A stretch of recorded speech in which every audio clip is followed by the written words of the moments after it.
ଖାଇଦିଅ।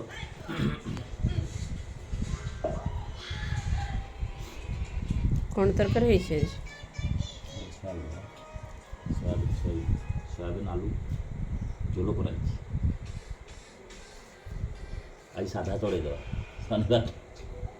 ଶନିବାର ଆମର ସାଧା ହୁଏ।